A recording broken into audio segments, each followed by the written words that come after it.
بسم اللہ الرحمن الرحیم۔ السلام علیکم۔ روزی وائس چینل میں آپ سب کو خوش آمدید۔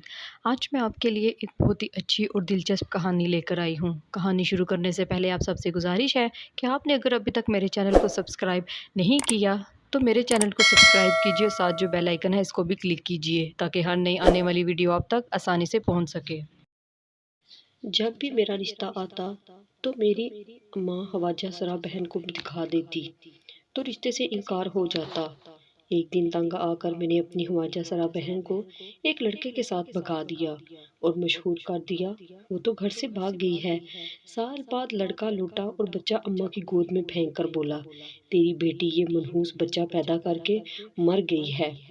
میں اس وقت حیران ہوئی جب اماں نے وہ بچہ کسی کو نہ دکھایا اور فوراً چھپا لیا۔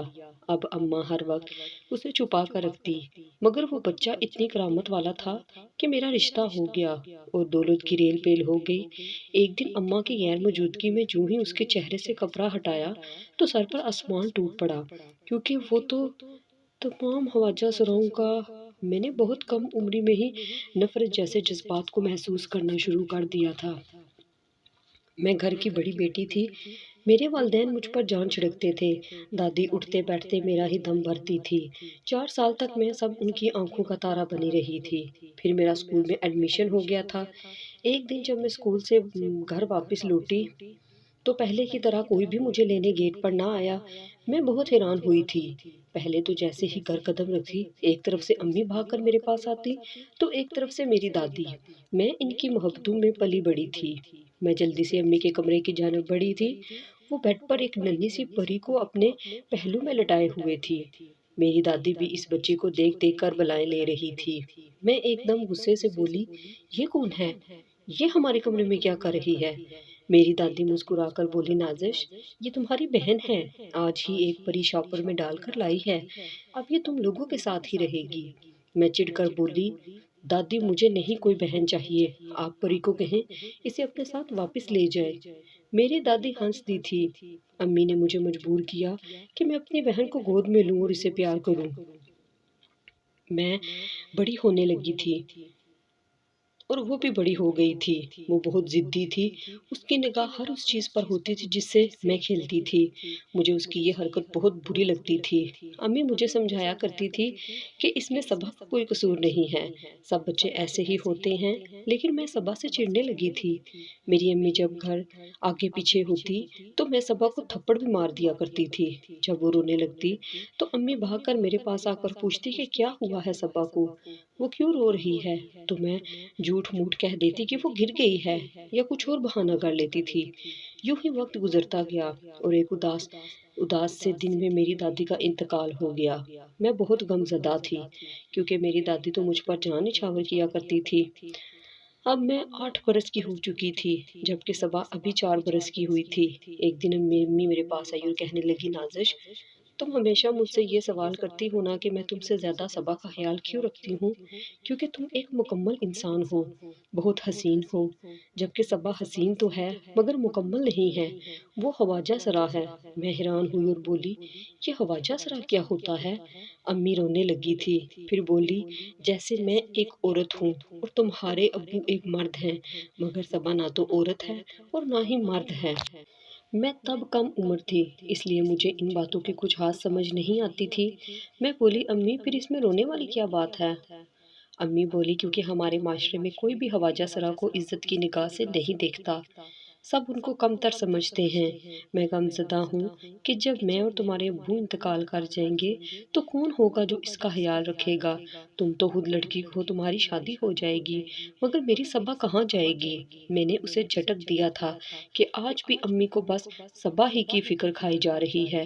مجھے پہلے ہی صبا اچھی نہیں لگتی تھی، اب جب سے یہ پتا چلا کہ وہ میرے جنس کی نہیں تو میں اس سے اور دور ہو گئی تھی۔ میں اسکول جاتی تھی مگر امی نے صبا کو اسکول بھی نہیں بھیجا تھا۔ انہیں اس بات کی فکر تھی کہ سب لوگ صبا کا مذاق اڑائیں گے، وہ اندر سے ٹوٹ جائے گی۔ میں جوں جوں بڑی ہوتی جا رہی تھی اپنی ہی دنیا میں مگن ہوتی جا رہی تھی۔ میں کالج گئی تو دیکھا کہ میری ہم عمر لڑکیاں تو لڑکوں سے دوستی کیے ہوئے ہیں، ان کے بہت سے دوست تھے جبکہ ساتھ ان کے ساتھ وہ ادھر ادھر جایا بھی کرتی تھی۔ میں بھی ان کو دیکھ کر ان جیسی ہی ہوتی چلی جا رہی تھی۔ میں نے بھی لڑکوں کے ساتھ دوستیاں کرنا شروع کر دیا تھا، مگر مجھ میں اتنی ہمت نہیں تھی کہ میں ان کے ساتھ یہاں وہاں جانے لگوں۔ انہی دنوں ہمارے محلے میں ایک لڑکا آ بسا تھا۔ وہ اور اس کی والدہ گھر میں رہا کرتی تھی۔ وہ مجھے بہت اچھا لگنے لگا۔ میں کالج سے جب بھی آتی جاتی تو اس لڑکے کے چھپ چھپ کر دیکھنے لگتی تھی۔ ایک دن وہ میری طرف دیکھ کر مسکرا دیا تھا۔ مجھے یہ بات بہت بے چین کر گئی تھی۔ اسی شام میں ان کے گھر چلی گئی تھی۔ وہاں جا کر مجھے پتا چلا کہ جبران کی والدہ تو گھر ہی نہیں ہے۔ میں دروازے سے پلٹ جانے کی بجائے اس گھر میں داخل ہو گئی تھی۔ اس دن میری یہ جھجک بھی ختم ہو گئی تھی۔ اب میں اور جبران باقاعدہ طور پر ایک دوسرے سے صلح مشورہ کر کے تنہائی میں ملنے لگے تھے۔ میں ان دنوں ساتویں آسمان پر رہتی تھی۔ ایک دن میں نے جبران کو فون کیا تو پتا چلا کہ اس کا نمبر تو آف ہے۔ مجھے بہت فکر ہوئی۔ خیر میں نے نظر انداز کر دیا کہ شاید فون کی چارجنگ ختم ہو گئی ہے، اس لیے جب 3-4 گھنٹے بعد دوبارہ فون کیا تو پھر نمبر بند تھا۔ اصل فکر مجھے تب لاحق ہوئی تھی۔ میں شام میں بہانہ بنا کر جب ان کے گھر گئی تو یہ تہلکہ انگیز حقیقت مجھ پر اشکار ہوئی تھی کہ جبران اور اس کی والدہ تو گھر چھوڑ کر چلے گئے ہیں۔ مجھے یہ بھی پتا چلا تھا کہ وہ جب سے اس مکان میں آئے تھے ان کی تنگی کی وجہ سے پریشان تھے، اور انہوں نے آس پڑوس میں بتا رکھا تھا کہ وہ بہت جلد سے گھر چھوڑ کر چلے جائیں گے۔ اس وقت میں نے اپنا ماتھا پیٹ لیا تھا۔ میں نے خود کو کوسنا شروع کر دیا کہ کاش میں ایک دن اس وقت جبران کے گھر چلی جاتی جب اس کی والدہ گھر میں موجود تھی۔ وہ مجھے اپنے اس منصوبے کی متعلق آگاہی کر دیتی۔ جس طرح آمدہ اچانک سے جبران میری زندگی میں شامل ہوا تھا، اسی طرح سے وہ نکل بھی گیا تھا، مگر اس کے جانے کے بعد میں پہلے جیسی نہیں رہی تھی۔ مجھ میں بے حسی کوٹ کوٹ کر بڑھ گئی تھی۔ میں بھی جبران جیسی ہو گئی تھی، اپنے مطلب کے لیے دوسروں لوگوں کو استعمال کرنے والی۔ جبران کے جانے کے بعد مجھ پر شدید قسم کا صدمہ طاری ہو چکا تھا۔ میں نے یہ صدمہ دور کرنے کے لیے کالج میں ہی ایک لڑکے سے دوستی کر لی تھی، اور اب میں اس سے تنہائی میں ملنے لگی تھی۔ میں نہ چاہتے ہوئے بھی برائی کی کھائی میں گرتی چلی جا رہی تھی۔ اب جیسے جیسے وقت گزرتا جا رہا تھا مجھے احساس ہونے لگا تھا میں تو تباہی کے داہنے پر آن کھڑی ہوئی ہوں۔ میں اب ہر وقت پریشان رہنے لگی تھی۔ کالج سے بھی دل اٹھ گیا تھا میرا۔ میرا نیا بوائے فرینڈ اکرم، جو مجھے فون کرتا اور مجھے ملنے کا بھی کہتا تھا، مگر میں ہر چیز نظر انداز کر کے بس گھر میں بیٹھ چکی تھی۔ ان دنوں میرے بہت سے رشتے آنے لگے تھے۔ میں بے انتہا خوش تھی کہ چلو میری شادی ہو جائے گی تو میں اس برائی کی دلدل سے نکل آؤں گی۔ میرے لیے ایک بہت ہی مناسب سا رشتہ آیا تھا۔ میں بے انتہا خوش تھی۔ میں سجنے سنورنے لگی تھی۔ تھوڑی دیر بعد امی کمرے میں آئی اور میری خواجہ سرا بہن کے سر پر دوپٹہ ڈال کر اسے اپنے ساتھ لے گئی تھی۔ میں حیران تھی کہ آخر وہ کہاں گئی ہے۔ میں جب اپنے کمرے سے باہر نکلی تو یہ دیکھ کر میری جان نکل گئی تھی کہ امی اسے اس کمرے سے لا رہی تھی جہاں لڑکے والے بیٹھے تھے۔ امی اسے صحن میں چھوڑ کر خود واپس ان کے پاس چلی گئی تھی۔ میں جلدی سے آگے بڑھی اور صبا کو ہاتھ سے پکڑ کر اپنے کمرے میں لے گئی تھی۔ میں نے اس کے منہ پر یکے بعد دیگر تھپڑ مار دیے تھے۔ میں اسے مار مار کر پوچھ رہی تھی کہ تو بتا مجھے کہاں گئی تھی۔ وہ روتے ہوئے بولی، امی مجھے لڑکے والوں کے سامنے لے کر گئی تھی۔ اس بات نے تو مجھ کو مزید غصہ کر دیا۔ میں اسے پیٹ پیٹ کر کہنے لگی، تجھے علم نہیں ہے کیا کہ تو خواجہ سرا ہے، تو شادی کے قابل نہیں ہے، پھر لڑکے والوں کے سامنے کیوں گئی تھی؟ تھوڑی دیر بعد امی کمرے میں واپس آ گئی تھی۔ سامنے کا منظر دیکھ کر وہ شدید گھبرا گئی تھی۔ انہوں نے میرے چنگل سے بڑی مشکل سے صبا کو بچایا تھا۔ وہ بولی، کیا بات ہے نازش، تم پاگل تو نہیں ہو گئی کیا؟ میں بھی اب رونے لگی تھی۔ میں بولی، امی آپ اسے لڑکے والوں کے سامنے کیوں لے کر گئی تھی؟ امی بولی، میں چاہتی ہوں کہ کوئی اس کو بیاہ کر اپنے ساتھ لے جائے تاکہ میں چین سے مر سکوں۔ مجھے اتنا تو علم ہوگا نا کہ میری بیٹی محفوظ ہاتھوں میں ہے۔ میں غصے سے بولی، امی نہیں، آپ تب بھی چین سے نہیں مر پائیں گی۔ آپ کو علم نہیں ہے کہ اگر کسی دھوکے سے اس کی شادی بھی کر دیں گی تو بھی اس کا شوہر اسے طلاق دے دے گا، پھر آپ کو کتنا گناہ ملے گا نا غیر فطری رشتہ کرنے پر۔ میری امی رونے لگی تھی۔ وہ بولی، میری سمجھ میں نہیں آتا کہ میں اسے کس کے سپرد چھوڑ کر مروں۔ امی جب کمرے سے باہر نکل گئی تو صبا نے میرے سامنے ہاتھ جوڑ دیے تھے۔ وہ بولی، نازش مجھے معاف کر دو، تب ایک لمحے کے لیے میرے دل کو کچھ ہوا تھا، صبا بیچاری بہت حساس اور ڈرپوک سی تھی۔ امی نے اسے اپنی ممتا کے آغوش میں سمیٹ کر پروان چڑھایا تھا۔ اس سے اس بیچاری کا بھلا کیا ہونا تھا، نقصان ہی ہو گیا تھا۔ اسے زمانے کی اونچ نیچ کی کچھ خبر نہیں تھی، اس میں خود اعتمادی نام کی نہیں تھی۔ وہ ہر وقت ڈری سہمی سی رہتی تھی، بس کہتی تھی کہ امی میرے سامنے رہیں۔ میں نے امی کی اس دن والی حرکت کو معاف کر دیا تھا۔ ابو تو حیات نہ تھے، مجھے سمجھ آ گیا تھا کہ امی یہ مجبوری کے تحت میں کر رہی ہیں۔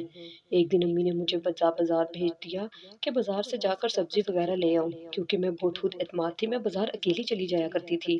میں نے سارا کام بہت جلدی میں نپٹا لیا تھا اور بہت جلدی گھر واپس لوٹ آئی تھی، کیونکہ میری طبیعت بہت بوجھل ہو رہی تھی۔ جب میں گھر پہنچی تو مجھے گھر میں معمول سے ہٹ کر چہل پہل نظر آئی تھی۔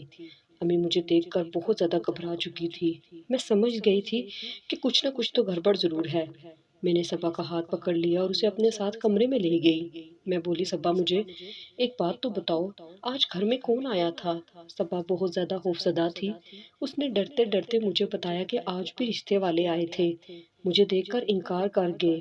ان کے جانے کے بعد امی میرے گلے لگ کر پھوٹ پھوٹ کر رونے لگی تھی۔ نازش مجھے ایک بات تو بتاؤ، کیا مجھے دیکھنے سے ہی سب کو پتہ چل جاتا ہے کہ میں خواجہ سرا ہوں؟ میں نے اس بات میں سر ہلا دیا تھا۔ میں بولی، تمہارے حد و حال کو دیکھ کر کوئی بچہ بھی پہچان جائے گا کہ تم خواجہ سرا ہو۔ پھر میں اس کے گلے لگ کر رونے لگی تو وہ گھبرا گئی اور بولی، نازش تم کیوں رو رہی ہو؟ میں بولی، کیونکہ امی بہت جلدی مرنے والی ہیں۔ صبا گھبرا گئی اور بولی، تمہیں کیسے پتہ چلا؟ میں بولی، وہ تمہاری بہت زیادہ ٹینشن لیتی ہیں، ایک دن وہ تمہارا غم دل سے لگا کر مر جائیں گی۔ صبا بہت معصوم تھی، وہ میری اس بات کے پیچھے چھپی مکاری کو نہ سمجھ پائی تھی۔ وہ بولی، کیا تم سچ کہہ رہی ہو؟ میں امی کو لقمہ اجل بننے سے کیسے بچا سکتی ہوں؟ میں بولی، تم فکر نہ کرو، میں کچھ سوچ کر بتاتی ہوں۔ میں نے دانہ پھینک دیا تھا۔ معصوم پرندہ میرے پنجرے میں پھنسنے والا تھا، مگر میں مناسب وقت کا انتظار کر رہی تھی۔ مجھے اس سے بہت بڑا کام لینا تھا۔ وقت گزرتا جا رہا تھا۔ اب میری آنکھوں کے سامنے امی ہر رشتے کو صبا دکھایا کرتی تھی، ہر بار انکار بھی ہو جایا کرتا تھا۔ میں سوچتی کہ کاش امی میری حق تلفی نہ کرتی، وہ میرے لیے آنے والے رشتوں کو یوں نہ بکاتی تو میں بھی کبھی صبا کے ساتھ اتنا برا نہ سوچنے کا کرتی۔ خیر وقت گزرتا گیا اور پھر وہ دن بھی آ گیا جس کا مجھے بڑی شدت سے انتظار تھا۔ میں امی سے یہ کہہ کر گھر سے نکل گئی کہ میں اپنی سہیلی کے گھر جا رہی ہوں۔ صبا بھی میرے پیچھے ہی گھر سے نکل آئی تھی۔ وہ امی سے میرے سکھائے ہوئے جملے بولنے لگی تھی کہ امی میں بھی نازش کی سہیلی کے گھر جا رہی ہوں۔ تنہائی میں میرا دم گھٹنے لگا ہے۔ میں محلے کے آخری کونے میں کھڑی اس کا انتظار کر رہی تھی۔ جب وہ گھر سے باہر آ گئی تو میں اسے اپنے ساتھ بازار لے گئی اور اسے ایک بہت قیمتی چیز تھما دی۔ میں نے اسے جبران کے گھر کا پتہ سمجھا دیا تھا، جو کہ میں نے ایک دوست کی مدد سے پتہ کرایا تھا۔ میں بولی، یہ سامان تم نے جا کر جبران کو دے دینا، وہ یہ چیزیں دیکھ کر تمہیں اپنے گھر میں رکھ لے گا۔ جب تمہیں جبران کے گھر رہتے ہوئے 3 مہینے گزر جائیں گے، میں تمہیں لینے آ جاؤں گی۔ امی یہ دیکھ کر بہت خوش ہوں گی کہ تمہارا گھر بس گیا ہے۔ میں جانتی تھی کہ میری اس مند گھڑت کہانی میں بہت سے جھول تھے، مگر چونکہ صبا بہت زیادہ معصوم تھی، وہ میری باتیں سن کر بھی میری نیت نہ سمجھ سکی تھی اور گھر سے چلی گئی۔ میری بھی طبیعت ٹھیک نہیں تھی، اس لیے میں ہسپتال چلی گئی۔ میں وہیں پر لیٹی رہی تھی۔ میرا منصوبہ تھا کہ میں مغرب کے بعد ہی گھر لوٹوں، تب جب صبح کی بس ہمارے شہر سے بہت دور جا چکی ہوگی، کیونکہ پھر امی چاہ کر بھی اسے ڈھونڈ نہ پاتی۔ میں شام میں جب گھر پہنچی تو امی کہنے لگی، آج تم دونوں بہنیں گھر پر نہیں تھی، آج تو میرا دن ہی نہیں کٹ رہا تھا۔ میں بولی، کیوں امی، صبا کہاں گئی ہے؟ امی کا چہرہ ایک دم سے زرد پڑ چکا تھا۔ وہ بولی، وہ تو تمہارے پیچھے ہی گھر سے نکلی تھی۔ میں بولی، امی وہ تو میرے پیچھے ہی نہیں آئی۔ امی خوف سے لرزنے لگی تھی۔ امی بولی، ہائے میری بیٹی کہاں چلی گئی ہے، میں اسے کہاں سے ڈھونڈوں گی؟ میں بولی، امی آ جائیں، اس کے کمرے میں دیکھ لیں، شاید وہ کوئی سراغ چھوڑ کر گئی ہو۔ میں نے صبا سے ایک خط لکھوایا تھا جس میں یہ لکھوایا تھا کہ امی میں گھر چھوڑ کر ایک لڑکے کے ساتھ بھاگ رہی ہوں۔ وہ خط میں اس کے تکیے کے نیچے چھپا دیا تھا۔ امی نے جیسے ہی صبا کا تکیہ اٹھایا اس کے نیچے سے خط برآمد ہو گیا۔ امی وہ خط دیکھ کر پھوٹ پھوٹ کر رونے لگی تھی۔ امی بہت پریشان تھی کہ نہ جانے وہ کس قسم کے لڑکے کے ساتھ گھر سے گئی ہے اور نہ جانے وہ اس کے ساتھ کس قسم کا سلوک کرے گا۔ میں امی کو دلاسے دیتی رہی تھی۔ خیر صبا کے جانے کے بعد ہمارے گھر میں اداسی اور پریشانی نے ٹھکانہ بنا لیا تھا۔ امی ہر وقت اس کے لیے روتی رہتی تھی، میں بھی عجیب بے چین سی رہتی تھی، زندگی سے نفرت محسوس ہونے لگی تھی، کچھ اچھا نہیں لگتا تھا۔ بہت عرصہ گزر گیا مگر ہمارے گھر کو رشتہ نہیں آیا تھا، رزق کی بھی قلت سی ہو گئی تھی، میری صحت بھی دن بہ دن گرتی چلی جا رہی تھی۔ ایک دن ہمارے گھر کے دروازے پر دستک ہوئی تھی، امی دروازہ کھولنے گئی تھی جبکہ میں اپنے بستر پر پڑی ہفتالی چھت کو گھورتی چلی جا رہی تھی۔ کافی دیر بعد امی کمرے میں داخل ہوئی تو ان کے ہاتھ میں کچھ تھاما ہوا تھا، کوئی ننھا سا وجود تھا جو انہوں نے کمبل میں اٹھا رکھا تھا۔ امی دھارے مار مار کر رونے لگی تھی۔ میں بولی امی کیا بات ہے؟ امی کہنے لگی دروازے پر ایک لڑکا آیا تھا، وہ مجھے یہ بچہ تھما گیا ہے، وہ کہہ رہا تھا کہ آپ کی بیٹی صبا اس منحوس بچے کو جنتے ہی مر گئی ہے، اب اس منحوس کو سنبھالیں۔ میں ایک دم سے اٹھ بیٹھی تھی، میں بولی امی دکھائیں اور بچے کی شکل؟ امی نے فوراً نفی میں سر ہلا دیا اور کہنے لگی یہ بچہ تو میری صبا کا ہے، یہ میں کسی اور کو نہیں دکھاؤں گی۔ میں بولی امی صبا تو خواجہ سرا تھی، وہ بچہ کیسے جان سکتی ہے؟ یہ لڑکا آپ کو پاگل بنا گیا ہے۔ امی مجھے گھورنے لگی تھی اور اٹھ کر کمرے سے باہر نکل گئی تھی۔ اب امی نے اس بچے کی دیکھ بھال کو اپنی زندگی کا نصب العین بنا لیا تھا۔ میں چپ چاپ ان کی ان سرگرمیوں کو دیکھتی رہی مگر ان کے دل آزاری کے خوف سے کچھ نہ بولتی تھی۔ میں نے پہلے ہی ان پر بہت ظلم کر دیا تھا، اپنی ماں کے ساتھ بھی اور اپنی معصوم بہن کے ساتھ بھی۔ اس چیز کا گلٹ مجھے اندر ہی اندر سے کھائے چلا جا رہا تھا۔ گھر کے حالات بہت خراب ہو چکے تھے، امی اس بچے کے لیے دودھ بھی ادھار لیا کرتی تھی۔ ایک دن ہمارے گھر کے دروازے پر دستک ہوئی تو میں باہر نکلی۔ ایک آدمی نے میرے ہاتھ پر 10 لاکھ روپے رکھ دیے تھے اور بولا یہ میں نے تمہارے ابو سے قرض کے طور پر لیے تھے۔ اس وقت ہم دونوں کے اس معاملے میں اللہ کے سوا اور کوئی گواہ نہیں تھا، اگر میں چاہتا تو یہ پیسے کبھی بھی نہ دیتا، مگر جس کو اللہ نے گواہ بنا دیا تھا اسی سے ڈر گیا ہوں۔ میں بے حد خوش ہوئی تھی۔ میں نے وہ پیسے لا کر امی کے ہاتھ پر رکھ دیے تھے۔ امی مسکرا کر بولی اللہ نے ان پیسوں کا انتظام میرے بچے کے لیے کیا ہے۔ مجھے ان کی بات پر 100% یقین تھا۔ ایک دن ایک بہت ہی اچھے گرانے سے میرا رشتہ بھی آ گیا تھا۔ امی نے میری شادی کرنے میں بہت جلدی مچا دی تھی۔ میں بھی خوش تھی کہ چلو اپنے گھر کی ہو جاؤں گی، یوں میری شادی ہوگی اور میں اسفند کی زندگی میں شامل ہو گئی تھی۔ وہ بہت ہی اچھا انسان تھا، میرا بہت زیادہ خیال رکھتا تھا۔ میری ساس بھی بہت اچھی تھی، دولت کی ریل پیل تھی، کسی چیز کی بھی کوئی کمی نہیں تھی، یوں لگتا تھا جیسے میں 7ویں آسمان پر ہوں۔ انہی دنوں مجھے اس بات کا علم ہوا کہ میں تو حاملہ ہوں۔ یہ بات میرے شوہر کو پتہ چلی تو اس نے مجھے ہتھیلی کا چھالا بنا لیا تھا۔ وہ مجھے سر آنکھوں پر بٹھا کر رکھتا تھا۔ میری ساس میرے پاؤں بھی زمین پر نہیں لگنے دیتی تھی۔ اپنی خوشیوں میں مجھے اپنی دکھیاری ماں بھول ہی گئی تھی۔ میں نے سوچا کہ یہ خوشی کی خبر اپنی امی کو جا کر سناتی ہوں۔ میں امی کے گھر چلی گئی۔ میں نے امی کو اپنے حاملہ ہونے کی خبر سنائی تو وہ خوش نہیں لگی تھی، ان کے چہرے سے فکر جھلک رہی تھی۔ وہ مجھے کمرے میں بٹھا کر خود کچن میں چلی گئی تھی۔ تب ایک طرف پڑے جھولے پر میری نظر پڑی۔ اچانک میرے دل میں خیال آیا کہ امی تو یہاں نہیں ہے، میں اس بچے کا چہرہ ہی دیکھ لوں۔ میں نے جو ہی اس کے چہرے پر سے کپڑا ہٹایا تو زمین و آسمان کی گردش رک سی گئی تھی۔ بیتے لمحے کسی فلم کی طرح میری آنکھوں کے سامنے گردش کرنے لگے تھے۔ میں جب جبران کے گھر جاتی تھی تو ہم دونوں تنہا ہوا کرتے تھے۔ دو غیر محرموں کی تنہائی میں تیسرا فرد شیطان ہوا کرتا ہے۔ شیطان نے ہمیں اپنے بہکاوے میں لے لیا تھا، جس کے نتیجے میں حاملہ ہو چکی۔ مجھے جب اس بات کا علم ہوا تو میں بہت زیادہ گھبرا گئی تھی۔ میں نے جبران کو بات بتائی تو کہنے لگا گھر مت بتانا، میں بہت جلد تمہیں رخصت کر کے اپنے ساتھ لے جاؤں گا۔ مگر ایک دن وہ چپ چاپ اپنے گھر سے چلا گیا تھا۔ اب میں چاہتی تھی کہ جلد از جلد میری شادی ہو جائے تاکہ میں بدنامی سے بچ سکوں، مگر میری امی میرے رشتے کے لیے آنے والے لوگوں کو صبح دکھا دیا کرتی تھی۔ یوں کیا پیٹ بڑھتا چلا جا رہا تھا، میں بے حد پریشان تھی۔ پھر میں نے ایک منصوبہ سوچا تھا جس کے تحت میں اس دن صبا کو اپنے ساتھ لے کر گئی تھی جس دن میری ڈیلیوری ہونا تھی۔ میں نے اپنا بچہ اسے دے کر گھر سے بھگا دیا تھا۔ میں تو سمجھی تھی کہ اب کبھی میرا سامنا اس بچے سے نہیں ہوگا، مگر آج وہ مجھے اپنے ہی گھر میں ملا تھا۔ اس بچے کی شکل ہو بہو مجھ سے ملتی تھی، اس لیے میں ایک لمحے بھی تاخیر کیے بنا ہی پہچان گئی تھی کہ یہ میرا بچہ ہے۔ اس کے بازو پر بالکل ویسا ہی چاند تارے کے نشان تھا جیسے میری بہن صبا کے ہاتھ پر ہوا کرتا تھا۔ اتنی دیر میں میری امی کمرے میں آ گئی تھی۔ وہ میری طرف دیکھ کر رونے لگی تھی اور وہ بولی نازش یہ بھی خواجہ سرا ہے۔ میں رونے لگی تھی، میرا دل گھبرانے لگا تھا۔ میں امی کے گھر سے بھاگتی ہوئی چلی گئی تھی اور پورے 9 ماہ واپس نہیں آئی تھی۔ جب میرے گھر بچے کی پیدائش ہوئی تو پتہ چلا کہ میں نے پھر سے خواجہ سرا کو جنا ہے۔ میں پھوٹ پھوٹ کر رونے لگی تھی۔ میرے شوہر کو جب اس بات کا علم ہوا تو اس نے مجھے طلاق دے دی اور دھکے مار کر گھر سے نکال دیا تھا۔ میرا آشیانہ بکھر گیا تھا۔ میں جب امی کے گھر واپس آئی تو امی بولی، نازش لگتا ہے تجھے میری صبا کی بد دعا لگ گئی ہے۔ میری صبا نے بڑی مصیبت میں دم توڑا تھا۔ جس دن جبران مجھے یہ بچہ تھما کر گیا تھا اس نے مجھے بتایا تھا کہ اس کا کار ایکسیڈنٹ میں انتقال ہو گیا ہے۔ اب میں اپنی ماں کا درد سمجھنے کے قابل ہو چکی تھی۔ اب میں تھی اور میری 2 خواجہ سرا بچیاں تھیں۔ اب ہر وقت میں خود کو کوستی رہتی تھی کہ کاش میں نے اپنی بہن کے ساتھ یہ ظلم نہ کیا ہوتا۔ ہر انسان کو چاہیے کہ وہ بس اتنا ہی ظلم کرے جتنا وہ برداشت کر سکے، کیونکہ مکافات عمل کی چکی بہت باریک پستی ہے۔